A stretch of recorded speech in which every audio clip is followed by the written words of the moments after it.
Yeah, welcome to our webinar today. We are going to talk about how to protect your Python code. We will have a few examples of what we will show and how our protection works, and also discuss some other protections that are out there. My name is Nils Albartus. I'm the Director of Technical Solutions here at Emproof. I'm usually the interface between the customers and our technical side. My background is I did a lot of hardware reverse engineering during my PhD at the Max Planck Institute, and all of my research basically has some activity here at Emproof. Philipp, you want to also introduce yourself? Sure. Hi, I'm Philipp Koppe, co-founder and CTO with Emproof. I have a strong research background in reverse engineering, software vulnerabilities, and the mitigations of those threats. All right, so let's get started. Okay. So this is actually the third webinar of our embedded security webinar series that we have been doing here at Emproof. The webinar today, you can already tell by the name, is a small outlier, as it is not about embedded security, but it's about Python. So this works across all platforms, from desktop to servers, to even some more powerful edge devices where you can run Python on. We have a couple of more webinars planned for this year. We've already done a webinar about reverse engineering. So this is about the reverse engineering of binaries and firmwares that you have on microcontrollers typically. We've done a CRA webinar with our partner Citon. Both of them you can watch on YouTube. So if you're interested in those, you can check out our links on our YouTube channel. And as you can tell, today we are talking about Python code protection. So we have a couple of more coming up in September and December. So stay tuned, subscribe to our newsletter, or start following us on LinkedIn if you don't want to miss out on upcoming things. So we've already done that part. I'm going to skip that. So today we will start by looking at typical forms of delivery for Python. So if, for example, what is the effort if a customer is using, Python or Python bytecode delivery, and how much protection does this really offer from a reverse engineering point of view? After that, we will look at typical protection approaches like source code-based obfuscation or encryption of the Python bytecode. We will discuss the pros and cons here, and then this will be followed by an introduction of our protection that we offer here at Emproof, and we will finalize that with a short live demo that Philipp will be doing to showcase the different protections that we talked about during the seminar. So let's start by looking at all the different delivery and deployment options that you typically have for Python. The first and most obvious delivery is, of course, the direct delivery of sources.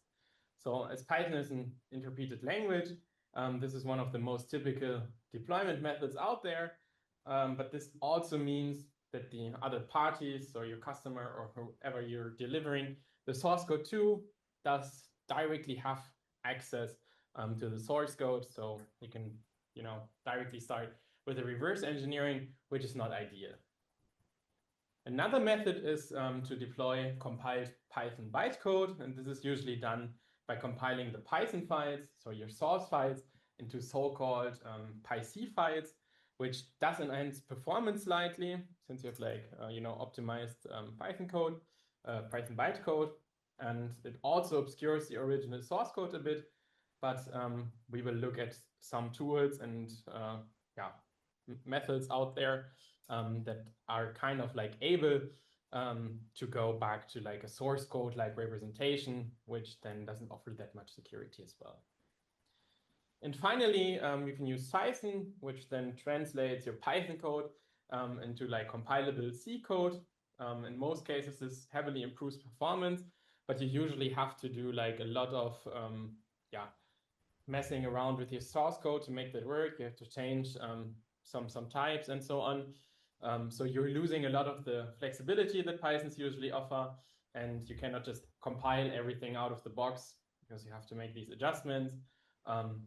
So this is something more complicated to implement, but it offers performance overhead and also obscures the binary a bit, But here again, there are again methods to like go back to some source code-like representation to figure out what is going on. So let's look at the first scenario where the source code is directly delivered to the customer. And, you know, as one can guess, and as I've already mentioned, in this form of delivery, yeah, you're not adding much of protection or not adding any protection, as a reverse engineer can directly start looking into the binary without much additional effort. Yeah, this means that the valuable intellectual property that you put inside your Python code is directly exposed. So if your company has put like a lot of R&D costs into developing this code, this will result in loss of your competitive edge, your investments, and yeah, will allow people to conduct IPsec and offer similar product to yours. So then, yeah, in case people are using this compiled form of Python, where you compile the Python code to this Python bytecode, the attacker has a bit of a harder time to understand what's happening. But there are also several tools that can come in handy and can help the attacker make sense of what's going on. So let's look at what Python bytecode is for a second. So usually the process looks like this. Yeah, we start again here on the left with our Python source code. We compile that, and then we get the Python bytecode out. And this Python bytecode is then typically shipped to the customer, who can use this with like the normal Python interpreter to execute the code on his machine. And the bytecode that you can see here, yeah, this is typically in these PyC files, basically consists of Python instructions. So this is very, very similar to what you know from software, from binaries, where you have like these instructions with opcodes and so on. So this is very, very similar, but it's meant to be interpreted by the Python interpreter, which is like VM-based. So basically, we have our Python VM-based code here, and then the interpreter is able to interpret this code from the bytecode files. So if we look at an example on what this looks like, yeah, so to get a more feeling for how this process works. So on the left here, we have the source code for the Python files, which in this case is like this very simple program. So you can see here with the for loop, just squaring the numbers from 0 to 9 and then outputting them. And in this example here, yeah, so if you put this into the compiler and you get out the Python bytecode, you can see it here already in its disassembled form. You have a bunch of different instructions, telling the Python interpreter what to do. So for example, here, there's the binary multiply, which you can see basically translate to this. So you can see all the different instructions, you can see all the different variables, what's going on. Yeah, and all of this is then executed on by the Python interpreter. So if we look at this the other way around, yeah, from an attacker's point of view, this is typically where the attacker starts. So the attacker starts with the compiled Python bytecode. And there are several tools out there that can be used to disassemble the bytecode to these human-readable instructions. So in this case here, we use PyCDC. You can just download that on GitHub. It's freely available. So with the bytecode as input, yeah, all the zeros and one, we get back then this disassembly with all the instructions and so on visible that you can see here on the right. But as beginners, so someone who hasn't done like much reverse engineering, this is not really fun to look at. But luckily, similar for all the software reverse engineering that's like done on typical binaries, something that you actually compile to your normal, let's say, instruction set architecture. There are also like these decompilers available, which then take in this disassembled bytecode and produce this source code-like code that you can see here on the right. And this is actually pretty close to what we have written in the example that we've seen in the beginning. So these tools are actually pretty good at producing an estimation of the original source code. Of course, not 100% representation, because some stuff is lost during the compile process. But this is very, very close to what we have written on the source code level. So now we have something, we have a format that is even understandable for beginners who program Python, and not only like these super skilled reverse engineers who have been like looking at zeros and one, looking at like this disassembly for all their lives, and who can tell you what every 0 and 1 does. We now have a format that people who actually code Python understand well and can conduct the reverse engineering on. So to sum up, compiling to Python bytecode does improve performance, and it raises the bar for the reverse engineer. However, with different tools available, a reverse engineer can disassemble and then even decompile the Python bytecode. So as a summary or as a conclusion of this, it doesn't really offer great IP protection. So let's have a look at Python. So with Python, we are taking the Python sources, we put them into Python, and then we get these auto-generated C files out of it. Then you can use the C file and compile them to like normal binaries or libraries that you link into other projects. So this is really like your typical binary that you have on your computer and that you can execute. But if we are looking at this again from the reverse engineering side, this also doesn't add much protection. Basically, an attacker can use tools like IDRA or IDA Pro, so these standard software reverse engineering tools to make sense of what's going on. If you want to know more about this, again, you can have a look at the first webinar of this series to understand how this works.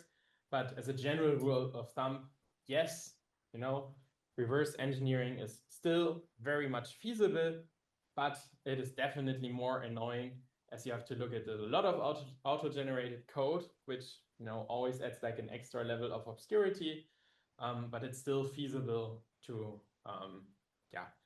have a look around for a reverse engineer. So if we would look, if we look at a comparison between all of these methods and what the complexity for each of these delivery methods is in terms of reverse engineering. So for the source code delivery, the reverse engineer does not really have a hard time and can directly start looking at the source code. So the complexity in this case is kind of like low to non-existent.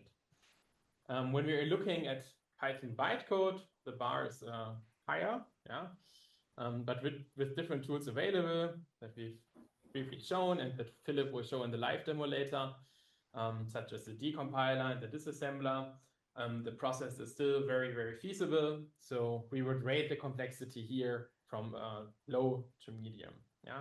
This, of course, always depends on the complexity of the Python project itself. But thanks to these tools, this process is the feasible direction.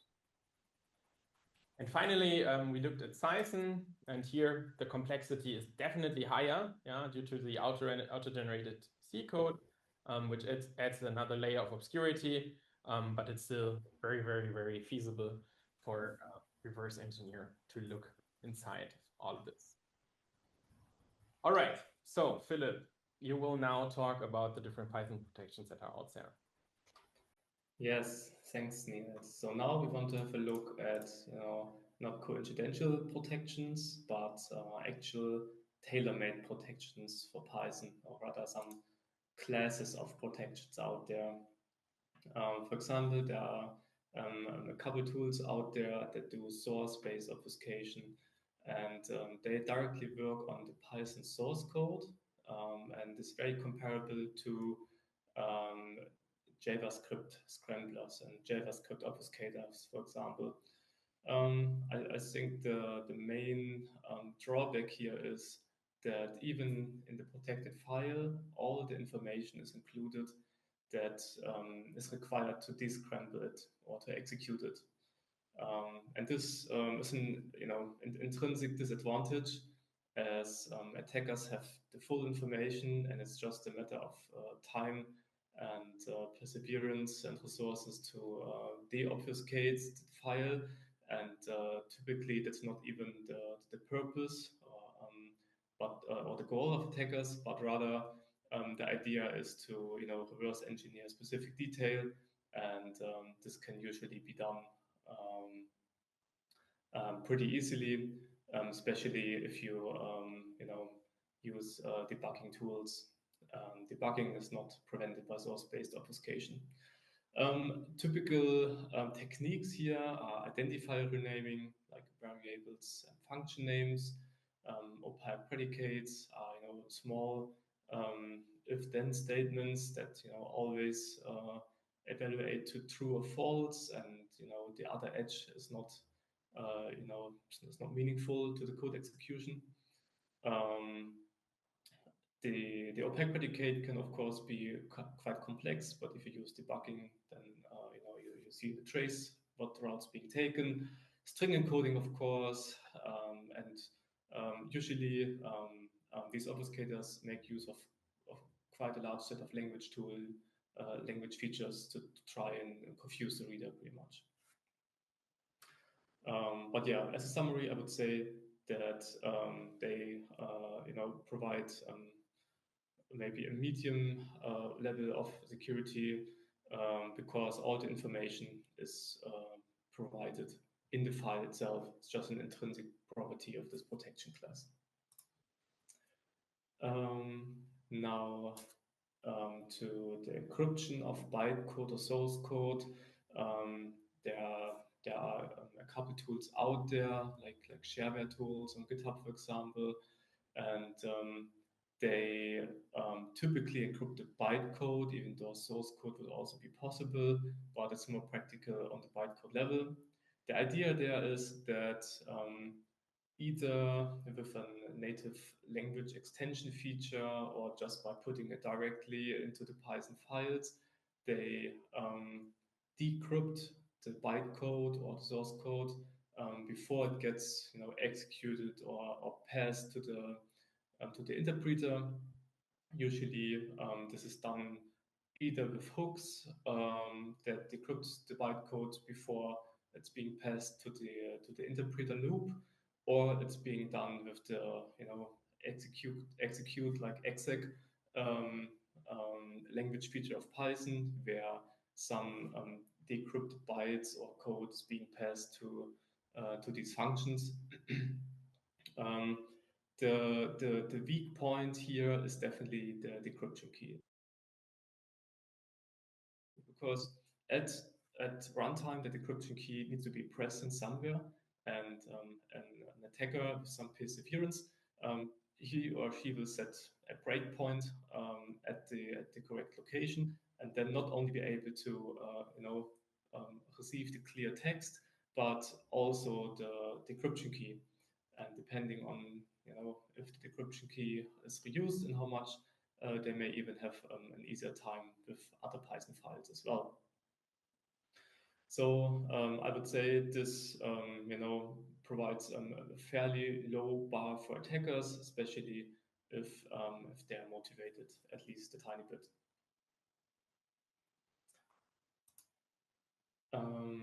Now we have a look at the more interesting protection class, and that is static opcode substitution. Nils earlier explained the Python bytecode and how the individual Python instructions are being executed in the Python interpreter, or the VM or the virtual machine of Python, so to speak. And the static opcode substitution protection now changes the mapping from the index of an opcode to what the actual opcode is. And the idea is that an attacker assumes a standard mapping from the specific Python version, and the static opcode substitution just scrambles that mapping, but it does so in a static way. And I would say the advantage here is that standard tools that also assume, like a disassembler or decompiler that Nils has shown you, they assume a standard mapping. So if they are being faced with this scrambled mapping, they will only, print garbage pretty much. The real danger with static opcode substitution, though, is the static in the whole term. You could, for example, use a known plain text attack or some statistical attacks to recover the mapping. And this is more practical than it may sound like at first glance, as Python has many frequently recurring sequences of instructions at function starts, for example, or then calling a function. This is actually pretty feasible. One additional, I would say, weak point of the static opcode substitution is that oftentimes this protection is implemented on the C level directly. The Python interpreter is open source, so the protection is directly implemented on the C level, and the scrambling is just being added to the table that maps indices to operations, and that means that all the Python code, including the standard library, needs to be protected. And if you know the clear text of the standard library, because you can just compile it yourself, and you know the bytecode of the protected version, then you can just recreate the mapping that's being used by the static opcode substitution with a non-plain text attack, and can then use this mapping table to reverse the protection for all the actual protected vendor code, pretty much bypassing the whole thing. I would say this is definitely a medium barrier for attackers. Not everyone's going to look deeply into it, but I would say for any motivated attacker or any professional attacker, this is not really a strong protection.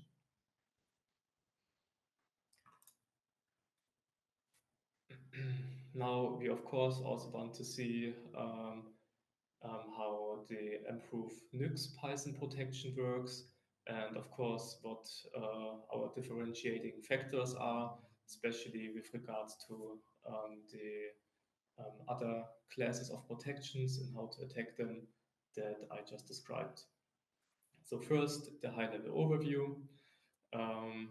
The Emproof Nyx Python protection works on two levels. The first one you see on the bottom in the blue box. This is the Python interpreter itself that is getting protected here, and also extended. So it is extended with sort of a second custom interpreter loop that introduces a dynamic and random opcode mapping. More to that later. But it also, Nyx also protects the whole Python interpreter with state-of-the-art anti-reverse engineering techniques that, for example, includes many changes over the whole binary to make diffing attacks harder, but also more to that later. On the bottom, you see the second very important pillar here, and that is the protection of the Python files themselves. First of all, the Python source code is being compiled to normal Python bytecode with the normal board tools of Python itself. That alone, we heard earlier, is not strong protection, but then the dynamic and random opcode substitution is being added on top to those Python bytecode files. More to that later as well. The source code is not included at all, so it's not visible, and we also hide string literals. Now we dive a little bit deeper into the obfuscation itself. So the Python interpreter usually only has one handler for each operation. So if you, for example, use the add operator or the add operation in the Python source, it gets translated to an add bytecode, so to say, simplified, and that is then at runtime being executed to add two different operands together, or XOR in this case. What this protection now does is it multiplies those handlers on the native level. That means there's not only one XOR handler available, but many. And at the same time, we obfuscate the handlers with mixed Boolean arithmetic, for example. Um, and that means that the large number of handlers, for each operation, and then also the large number of operations means that we have a huge number of handlers now, and they are all hard to distinguish. And it's even hard to tell by just looking at the code of one handler to say what operation it's actually doing. So on top of the dynamic and random opcode substitution, we also have, we give the attacker a hard time by, even if they reverse the mapping, they still don't know what operation they're actually dealing with. And sure, if you're very determined, you can probably do it for one handler, but to do it for thousands of handlers, this is a significant task. One more word to the mixed Boolean arithmetic. On the bottom left, you can see that A is the result of A XOR B, and on the right, you can see that those formulas look a lot more complex. And this is what mixed Boolean arithmetic does. In a very clever way, it incrementally increases the complexity of formulas, and while they can be simplified, our mixed Boolean arithmetic approach intentionally makes it hard for set3 and other tools to simplify those terms back. Now we also want to have a look at the integration. On the left, you have the source code as usual. The source code is being processed by Emproof Nyx, as well as the Python interpreter. And the outcome then is the protected Python interpreter and the protected PyC files. Of course, the PyC bytes can also be wrapped within Py files if necessary, but in the standard case, it's just PyC files. In between, we also have a mapping file, but I think we explained that later. So, the advantages of our solution. First of all, the dynamic opcode mapping. It means that each Python code object uses a unique opcode mapping. And a Python code object might be a lot smaller than you think. It could be a function or a class or a lambda.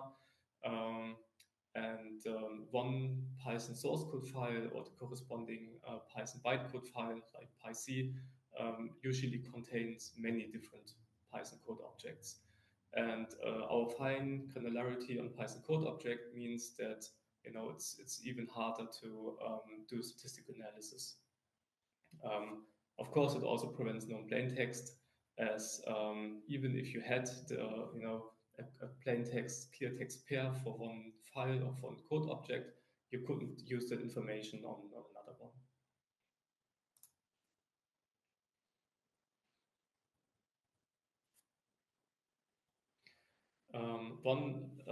One important advantage of our solution is that the Python files themselves, or the protected Python files, contain only partial information.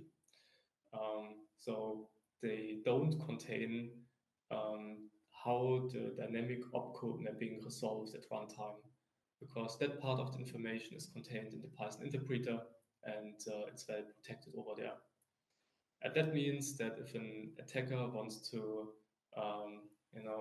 bypass the whole protection, they not only have to understand in very much detail how the protected Python files work and how everything, looks, but they also have to reverse engineer the Python interpreter, bypass the reverse engineering protections.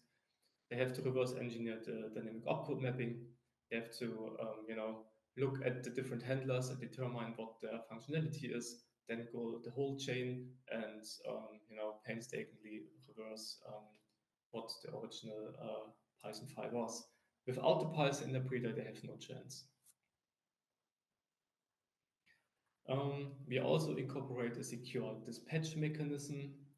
Um, that means that the interpreter can optionally distinguish between protected and unprotected Python files. And for scenarios where this is needed, it can create parallel compatibility to both. So that, for example, the standard library is unprotected, and for example, for systems where where the customer doesn't control the environment, um, the unprotected standard library of Python can still be reused while the actual vendor files are being protected. Um, at the same time, at the same time, um, the secret dispatch mechanism can also be configured to not allow this parallel execution, but only execute protected Python files, which provides a higher level of security because the attacker is not able to meaningfully inject Python code that, for example, does untrusted Python code that, for example, does reflection or hooks in order to gain more information about the actual protected vendor code.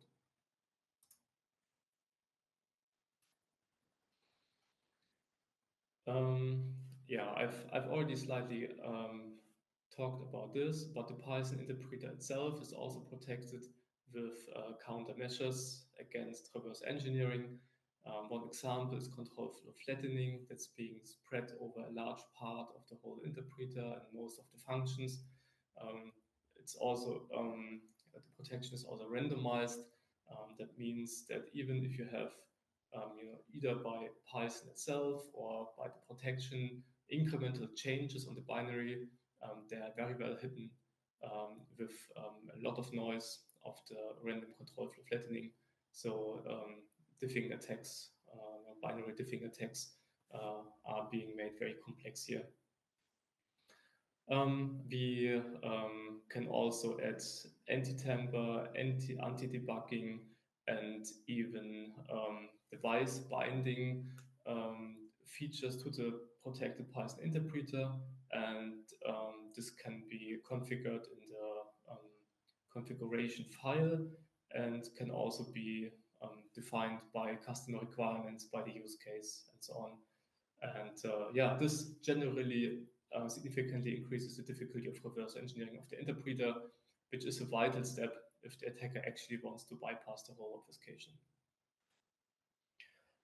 We've also touched on the multiplication of opcode handlers already, but this is also a huge advantage because even if they bypass the general protections on the Python interpreter and they learned about how the dynamic and random opcode substitution works, they still don't know what one index in one file actually maps to. They see the native handler, right? But they still don't know what the native handler does. Even if it's feasible for a few handlers on a large scale, it's a huge task. And this just adds another step and another extra layer of complexity here. All right, then we switch over to the live demo, where I think you have to stop sharing the slides. And I start sharing my screen. And then we can dive right into it.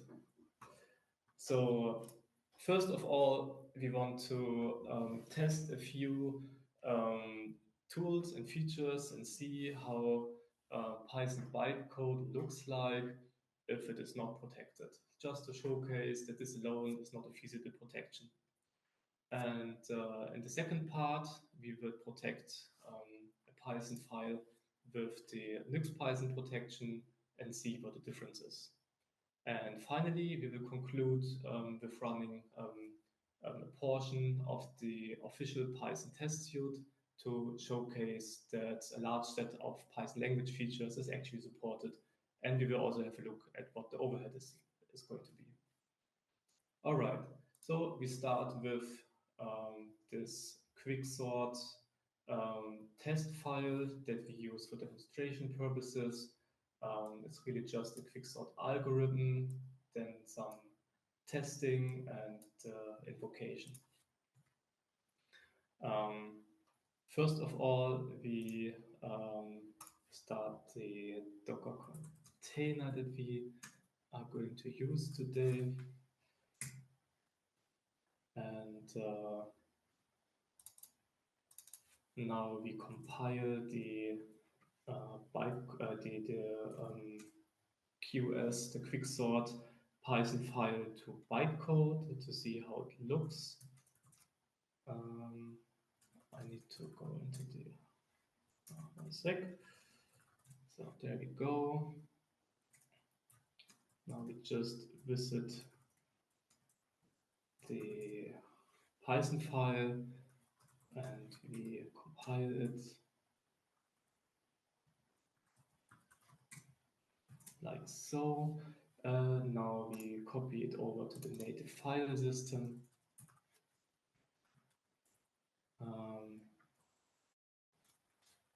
So we can have a look at it. First of all, we want to have a look at it with the Python, with the hex editor. And we can already see, for example, test3 failed. That's also a string that's present here. And we can generally see some structure, but I can already say that there are more powerful tools out there.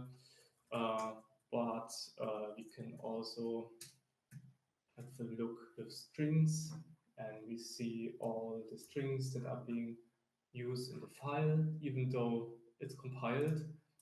Those string literals are still included. We can also see some variable names and function names, which is expected to make reflection work.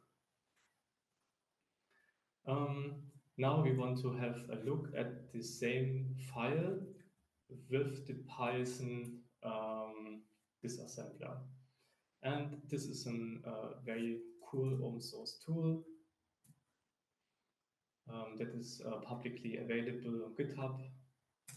And it allows us to dissect Python bytecode files.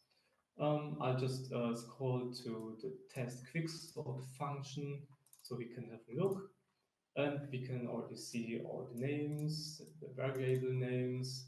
Here we can see the constants and the original values, as you can see here, for example, and the other ones also match.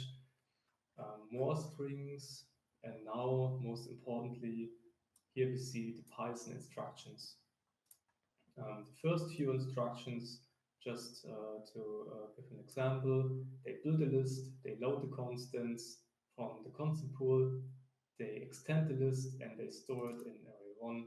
And those 4 instructions are this line. Next, we load a global variable, in this case the function. We load fast array1, which means we push it on the stack. So it's an argument for the function call, and then we call the actual function. And we store the result in the variable name result1, and so on. So we can see, while it takes some getting used to, this is already a very good way at looking at a bytecode file and getting some basic understanding, even though the Python source code is not available and we had to decompile the bytecode. But the tools go a step further.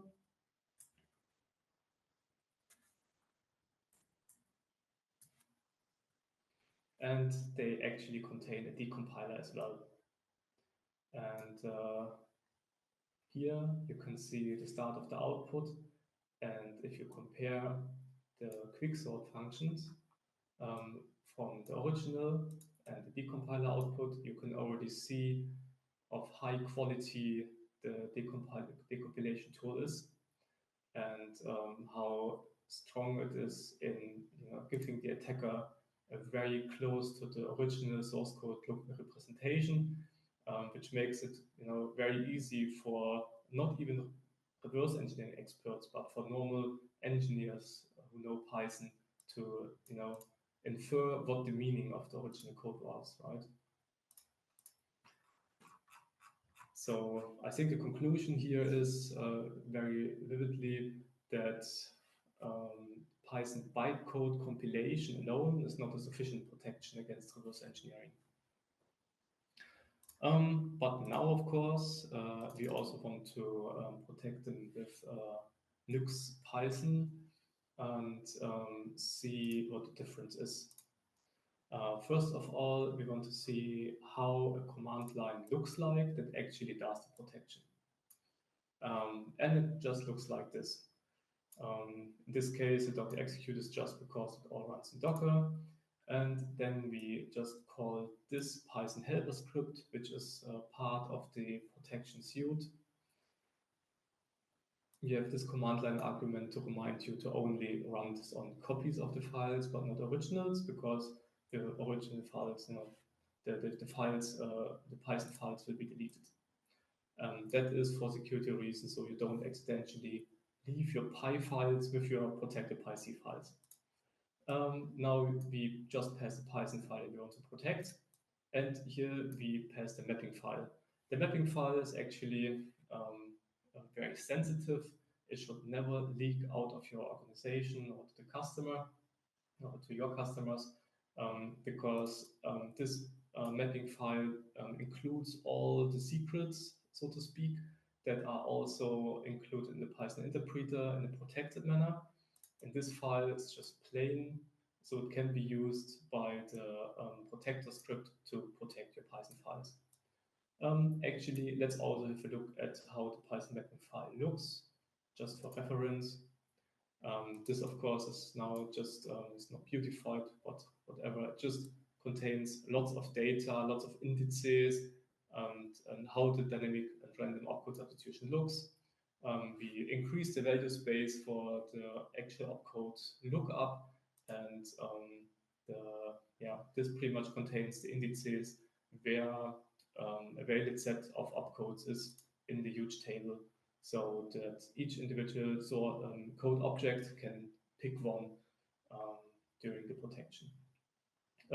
This particular file now is just an example and not really a secret, so I can show it here on the stream. As every protection of the Python interpreter yields a new random Python mapping JSON file that can then be used by you. All right.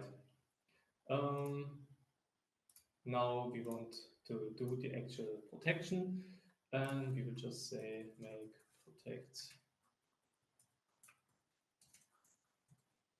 QS, and there we go, one Python file protected. We now see that what was before, the qs.py is now the protected qs.pyc. We of course need to copy it again.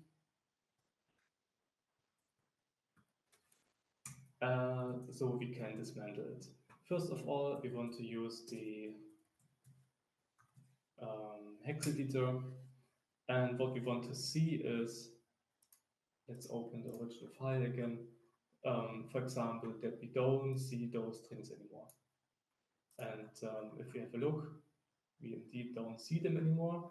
However, we can still see, for example, quicksort and result1, and this is expected as in the standard configuration, the Python reflection is not being inhibited because it's required by some very common libraries, but it can optionally be also obfuscated.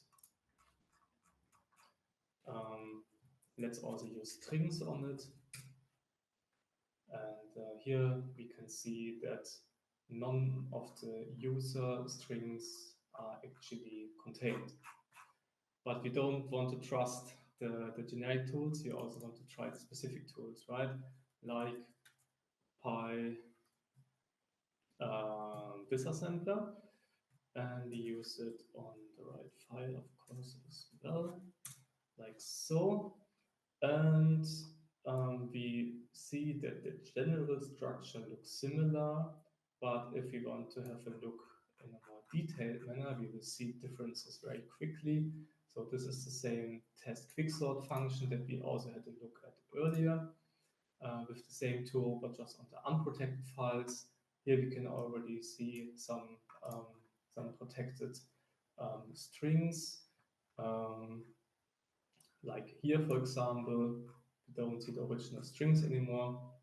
We see that some metadata got appended, but now we want to have a look at the actual instructions, as this is what's really important.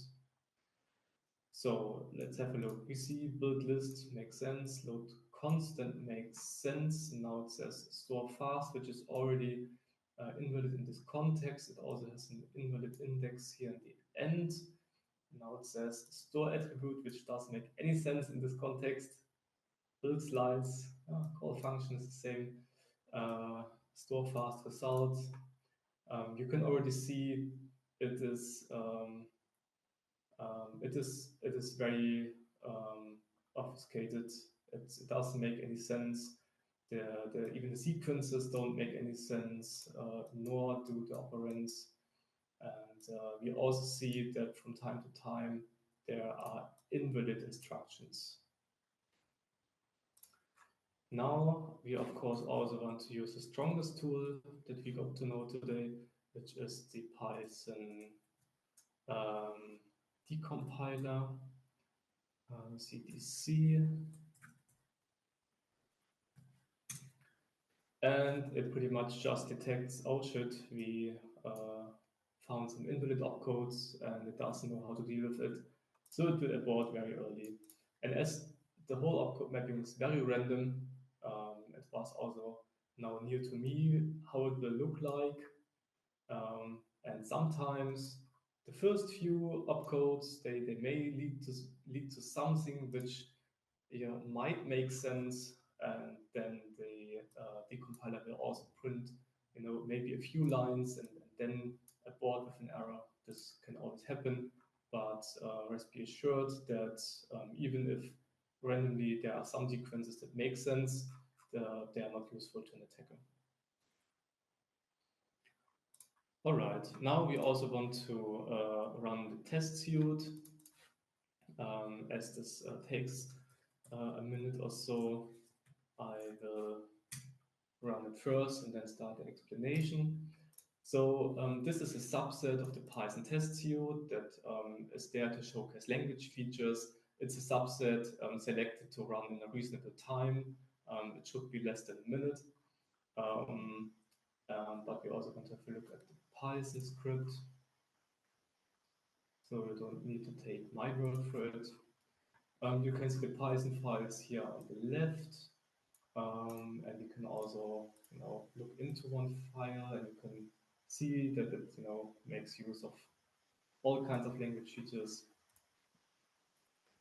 And there we are, 38.9,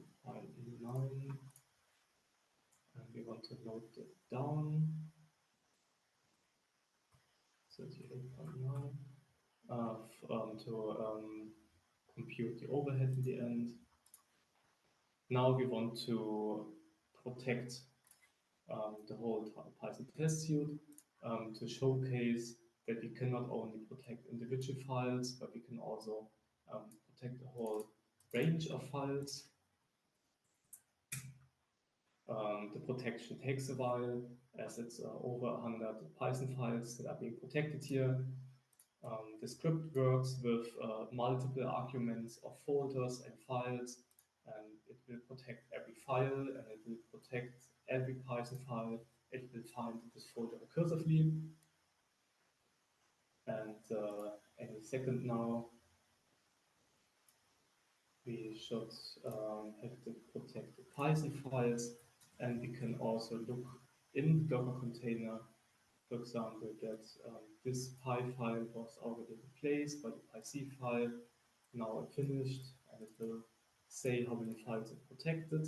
And we can also look at the test folder to see that all those Python files are actually protected now. And now we also want to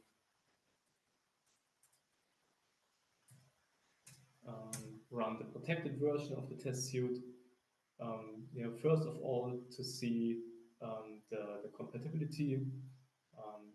They all run successfully. If they would not run successfully, then the test suite would very widely print that there are errors and unexpected values, that it will show what specific language feature did not work, because the Python developers use this test suite themselves to catch all kinds of errors and regressions during development. And we use it as well to make sure our protection has a wide compatibility. So in just a second, we should get the reading, and it took 45.4 seconds. So let's compute. What was it? 45.4. Let's make sure. Perfect. We need to divide this with a reference. And we see that we have around about 16.7% overhead. All right. So in summary, we've seen that the Python bytecode protection, the Python bytecode compilation by itself, without any further protection, is not sufficient to shield intellectual property against reverse engineering, as we could see that strings are available, and with disassembling and decompiling, the original source code can be restored quite easily. And even non-reverse engineering experts are able to have a look at the original, not the original code, but a very close representation to that, and start the process. While with the Nyx Python protected Python files, we've seen that all the tools fail, and which is something maybe not too hard to achieve. But I can also assure you that even with reverse engineering expertise and proficiency, you have a very hard time reverse engineering those files. And the reason I think we've laid out in the slides. And yeah, if you're interested, we are happy to provide you with a demo kit, so you can have a look yourself, so you don't have to take our word for it. And I think this concludes the live demo for now. Yes. One question, Philipp. So when you opened the disassembly route, right, from the protected version, there were still all these opcodes and it was still able to resolve. But just to confirm, Yeah. for the audience here, these are all like random and it's just resolving random opcodes. And these are not the opcodes that what's actually going on. So it's actually providing not only like no information, but it's providing in a sense false information, right? Yes, exactly. Yeah, thanks, Nils. Maybe I didn't make it as clear as I should have. The instructions that was printed by the disassembler on the protected Python files, they were all purely random. And while maybe some sequences of it, may make sense, they are still random, and they, as you said, Niels, not only give no information to the attacker, but they actually mislead the attacker. Yes, I just wanted to clarify because I think this is one of our unique selling points in a sense of our, or one of our unique points of our solution. Yeah, I agree. So a question that we often get from our customers, Philipp, is that if they can also decide if they want to like protect the whole thing or if they can only protect parts of it. Can you just briefly explain how that works? Yeah. So both scenarios are supported. So you can protect parts of the project, and this might come in handy for performance critical workloads, for example, or in certain deployment scenarios where you don't control the whole environment. But we also protect, we also support protecting the whole package, and I would also go and recommend this route, as this allows us to disable the compatibility to unprotected Python code, which in turn makes it harder for attackers to inject untrusted code, which in turn may use reflection and hooking to try to get bits and pieces of information out of the actual protected vendor Python code. All right. And you briefly mentioned this, but maybe just a little bit more detail on it. Can you say like how the solution can be integrated into the development pipeline for the people who want to use our protection? So not when it's delivered. Yeah. So usually the integration process is very simple and can be put in the CI/CD like Jenkins and GitLab and GitHub, and it all just works. In the end, we are just 2 or 3 lines in the make file, or one additional small build stage where the original Python files are being pulled in this intermediate build stage. They are protected there and then being copied over to the original or to the actual release Docker, for example. And this intermediate stage, it's very simple for the Docker forks. And the idea for the separation is not even strictly necessary, right? But I still recommend doing it because it makes sure that no sensitive data are being left over in the final container. All right. So thank you very much for your attention and participating here in the webinar today. If you want to stay tuned about upcoming webinars, again, subscribe to our LinkedIn channel or our newsletter to stay up to date on the most recent information. And otherwise, thank you for your attention and see you next time. Thanks. See you next time. Bye-bye.